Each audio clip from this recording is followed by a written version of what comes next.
Hello everyone and welcome to this video brought to you by the Lewis Art. In this video we'll be going through the entire process of installing and using the ShapeWave add-on. So to get started, you want to go to your edit and you go to preference, and you can go where you have the zip file downloaded, and I have mine in the desktop, so you can double click on this and it should load it here. So I have it already installed, so we'll get ShapeWave. So it will either enabled or disabled, but you want to go ahead and enable it, and that's all you need. We can go ahead and save the add-on and we can get started. So let's go ahead and add a simple sphere object. I'll quickly shade this as smooth, and if we go to the data panel we can be able to see the ShapeWave Pro interface. So it could be located here. You can just choose to move it up. So the interface for ShapeWave is pretty simple and self-explanatory for the most part. The way I would like to look at it is it's divided into three main parts. So the first is the shape layer. You can view this as the shape collection or a shape key collection. So you can store several shape keys under different collections. So to create a new collection, you just need to come here and create a new shape key collection. So you can give it any custom name. So we can go ahead and call this tutorial, and we can go ahead and hit OK. So you can create as much layers you want and add as much shape keys as you want. You have some controls for each layers. You can choose to lock it, remove, and edit the name. So to the next section of the ShapeWave Pro, we have the item list. So here you can either create or import new shape keys onto this table to be able to kind of control and manipulate it. So this item list contains a lot of helpful tools like adding a new item, removing the item. So the remove item can allow you to just remove just the item created. So we can choose to remove the item from the list. It will not delete the associated shape key. Well, you can choose to remove the associated shape key as well. The import, so we can create custom shape keys and we can click on import, and it can import any shape key that is not assigned to any existing layer. So if one of the shape keys are assigned to another layer or collection, then it will not be visible in the import. So we can go ahead and hit OK, and we can see it has imported it onto the table list. So here you have lots of helpful tools like move a new item to a new collection or layer. So we can say move to a new layer. Right now it's disabled because we don't have any existing layer, other existing layers. So if we create a new layer, and then we go back to the tutorial and we say move layer, so we already only have one existing layer, so we can move the selected shape key to that collection. Okay, next we have sorting. So you can flip the sorting to create like a reverse effect. And yeah, just some helpful things like big deformers to frame. We'll check out some of these are quite important features which we'll get to at its own pace. Then you have big to keyframe, which is another very awesome tool. You can choose to reset values. So let's say you enable values increased, or just you have the shape keys value and you want to reset them all to 0. You can just quickly do that from here. So that comes in handy. So you can also choose to remove all, and that does that. So let's go into an actual workflow of creating a nice ShapeWave animation. So let's bring up our timeline and try to make this our timeline. Let's go ahead and create a new collection. So I will name this just tutorials we did earlier.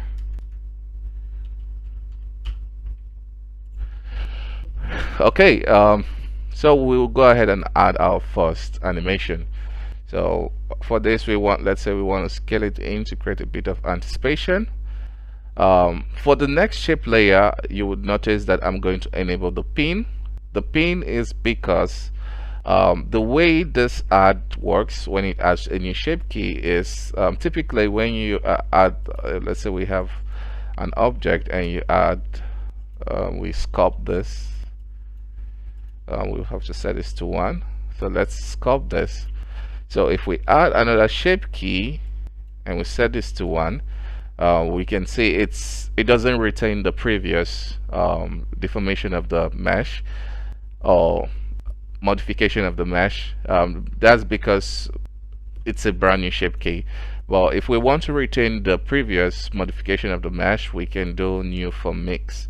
So if we set this to 0 and we set this to 1, we can see it copied the exact deformation of the mesh. So we could modify this slightly, and if we check this tool, we can see it's almost like a stop motion animation where each motion kind of transitions to the next. So that's the basic fundamentals of the add for the ShapeWave add-on. So each motions is a continuation of the previous modification of the mesh. So it's not just adding a shape key, but it's creating a new shape key from the mix. So you get like a continuation of the modification.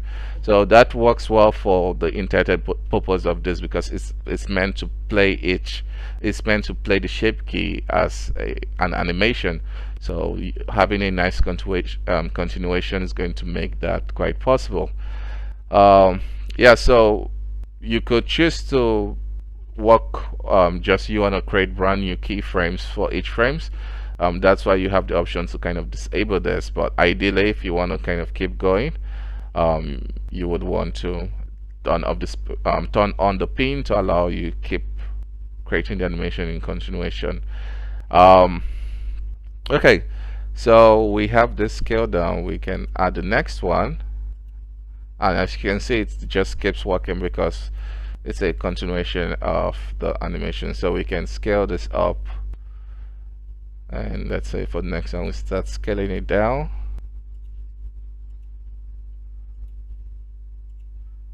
And let's say at this final frame we want it to return to its base shape. So we can go to that base shape, uncheck the pin, or we can even leave the pin there and click on plus. So it's going to return back to the base shape. Yeah, so if you don't fully understand that, you can rewatch this or ask me question the message for me to kind of explain it more thoroughly, if that will help. Okay, so once you have this, the full power of the system comes into place. So now we can move this evaluation time, and this only affects the shape keys just in this layer. So we can move this and it just works. So now we can go into more depth of this particular section. So this is the animation section that contains like bunch of settings and tools that can help you get very nice feedback, playbacks, and control of shape key sequences. So for the step size, it basically means currently when we move the slider, for it to go to the next shape key, it will take 10 frames basically. So if you want it to happen faster, we can set the step size to 1. So it takes 1 to kind of transition, hence making it faster. So different situation requires different modes, different step size. For the fade amount, it talks about like how you can blend into most shape keys, but leaving this as default works for it's basically kind of works. It has been tried and tested, so it should always work as expected. You get smooth transition, but you have that there in case you want to kind of adjust it some more to get a better blending. Yeah, so let's go ahead and set this at 5, and we could animate this or apply driver there, which we could actually do quickly. So let's add an empty object, and we go to the transform. I'll set all of this to the deltas. I will copy as new driver. So previously you would need to come to the shape key and add shape key driver for every single values, but now you don't need to do that. You just need to kind of add it to one slider, and it controls every other thing, which is kind of game changer. You don't need any complex shape key setup, so we can just come to modifier just to make it kind of trigger fast. I'll set this to 5, which we can adjust later. But now if we move this on the Z axis, we have this just playing the shape key sequence. So let's make it even faster. I'm going to set this to, let's say, 15, so it kind of goes faster. So it's going to play the entire shape key sequence that we created. So this has a lot of potential. So we can go into even more fun stuff. So we have like interpolation method. Blender has something like that, but it just gives you, I think, very few. If we switch this to, yeah, you just have like 4. But yeah, this comes really cool one. So we can, if we try constant, if you want to kind of create like a step motion, you kind of get that for free without no advanced computation. You can create very cool ones, kind of bounces into it. You have gravity drop, and this is all just by changing the interpolation. So yeah, you can control this by driver and have this as your animation rig. Maybe by the end of it we'll do a more practical example. Yeah, so we can delete this driver, and we have these 2 buttons, or these 3 checkboxes.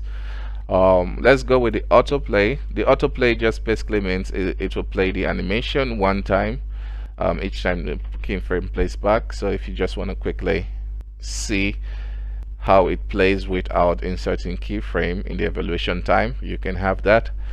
If you turn on loop, it's basically going to loop the animation forever. So this can be quite cool for if you want to create like motion graphics. You could create like you could modify the geometry to kind of play in the background, and you can add like cool interpolation to create like cool effect. You can also control the time if you want it to happen faster. Yeah, so that's that. We have the isolate shape key. So for this, we'll disable the autoplay for now. For the isolate, so you can choose to isolate a shape key. So this time slider, so we'll take this back to linear, is only going to play the singles, the only selected item on the list. So only the selected item will play, just like how your shape key will go from 0 to 1. Yeah, this could help if you want to preview or troubleshoot to see the problematic shape key. This can come in handy, but yeah, it's just there if you need it. We have future planned for like a trigger stuff that will play it like almost like simulation, but that will probably be for more of the future updates. There are a lot of cool things we can kind of build on top of this, which I'm excited to explore.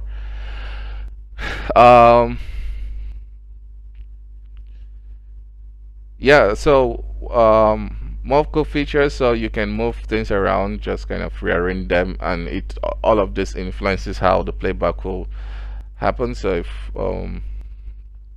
we enable that and we come here and flip sorting, it's going to change the playback, so you kind of get reverse of it. You can also randomize this any way you want and just have fun with it. Let's go ahead and clear all of this, remove all.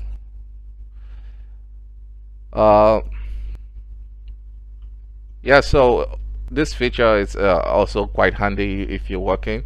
So let's say you created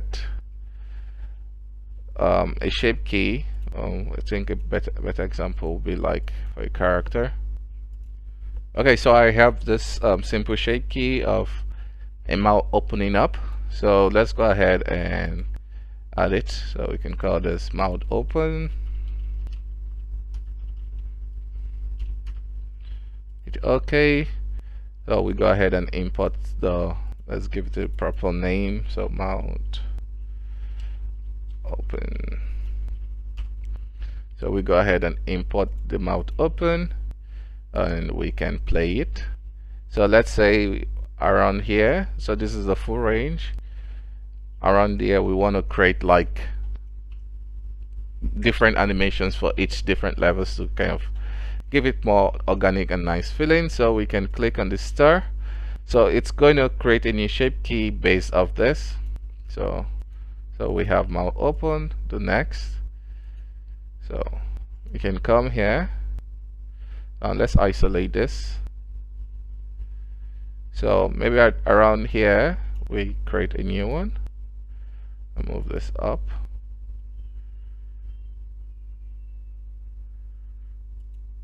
This is how it looks.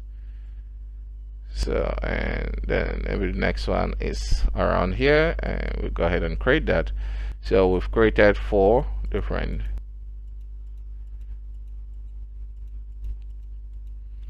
think we should have battery names, so we can call this mouth open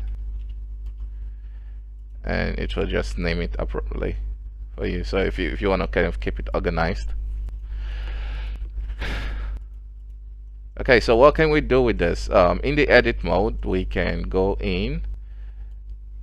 Should be able to grab this. I will select all of this and mesh, snap to symmetry. Okay, make sure we don't have any issue. Okay, so we can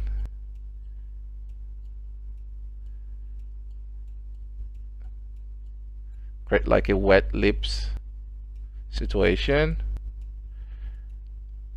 Also do the same thing. I probably should have done it before proceeding with that, but we'll just kind of wing it. So it's not gonna be perfect, but so we want to kind of create a wet lip situation. Maybe at this point this part starts kind of opening up.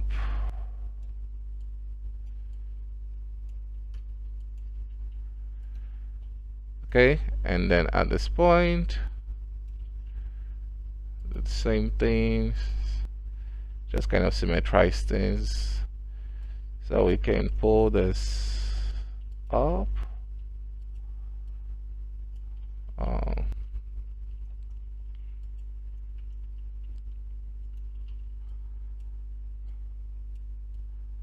With something like this.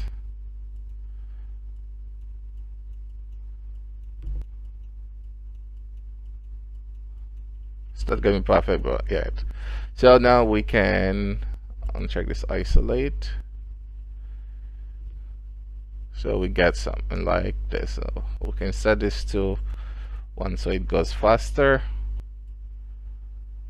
So we've created like a nice animation blend. You can add a driver and get a very dynamic mouth opening. And you can always like add cool effects.